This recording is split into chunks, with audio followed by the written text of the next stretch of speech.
The chief executive of Air Canada, Michael Rousseau, will step down after a video tribute he delivered following a fatal aviation accident triggered a public relations storm. The airline announced that Michael will retire by the end of the third quarter of 2026, though he will remain CEO and sit on the company's board until then. The controversy began after a tragic accident last week involving an Air Canada Jazz flight at New York's LaGuardia airport. The aircraft collided with a fire truck on the runway, killing its two pilots, Anton Forrest and Mackenzie Gunther. Aviation experts later praised the pilots for actions that helped protect passengers on board. In response to the tragedy, Air Canada released a 4-minute condolences video featuring Rousseau, but the message quickly drew criticism because the CEO spoke almost entirely in English, using only two French words, bonjour and merci.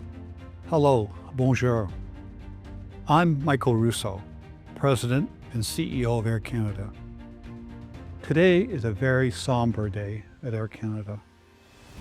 I'm here to provide information on an accident that occurred involving an Air Canada Express aircraft. The aircraft was operated by Jazz Aviation LP, which operates flights on behalf of Air Canada.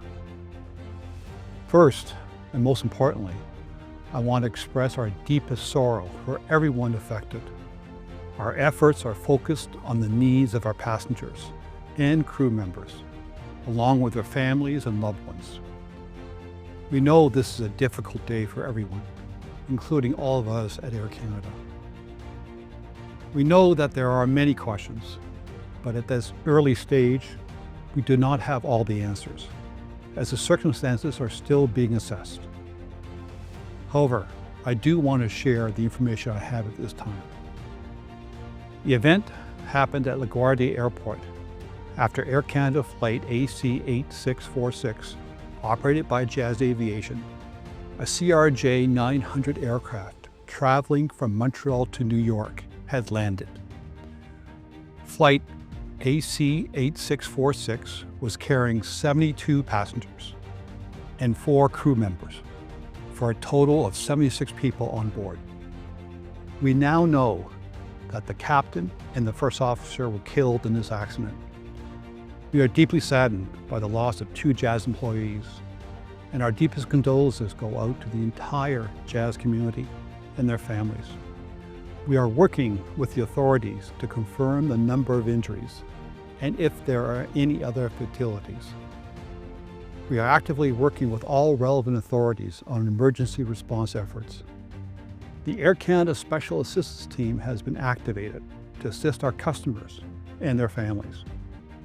We're fully supporting the relevant investigative authorities in their investigation to learn everything we can about these events. While that work will take time, anything we can do now, we're doing. And right now that means focusing on taking care of those impacted by this incident, including their families. Members of our specialized team will be on their way to New York. We know that many people are concerned about the welfare of their loved ones, and we've set up a special helpline. Friends and family can call 1-800-961-7099. That's 1-800-961-7099 if you believe you've had friends or family on board Air Canada Flight 8646. We understand and appreciate that people are seeking information. Please know that we will provide information as it is verified and cleared by the authorities for release. All our official statements and updates will be posted to our website, aircanada.com, and to Air Canada's official social media channels. Our team of highly trained professionals will work around the clock to support our customers, their families, and our crew and their families in every way we can, and will update you regularly as soon as information becomes available. Thank you. Merci.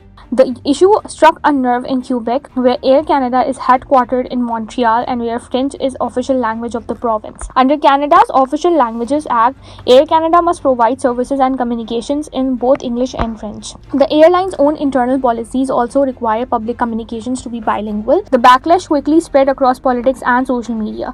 Canada's Prime Minister Mark Carney said that he was extremely disappointed by Rousseau's message, saying it showed a lack of compassion toward the victims and their families.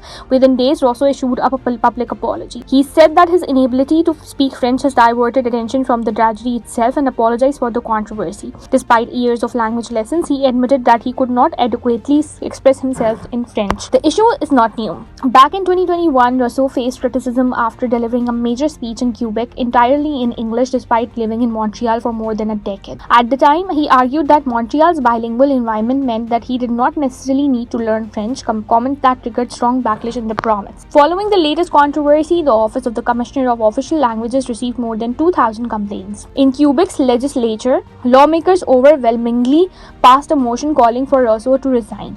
Online, the incident also sparked widespread mockery. Some users pointed out that a polar bear recently transferred from a Quebec zoo to Calgary reportedly traveled with a French-speaking trainer, joking that the animal had received more French language support than Air Canada's CEO. For many in Quebec, the controversy reflects a deeper debate over language identity and the protection of French in Canada.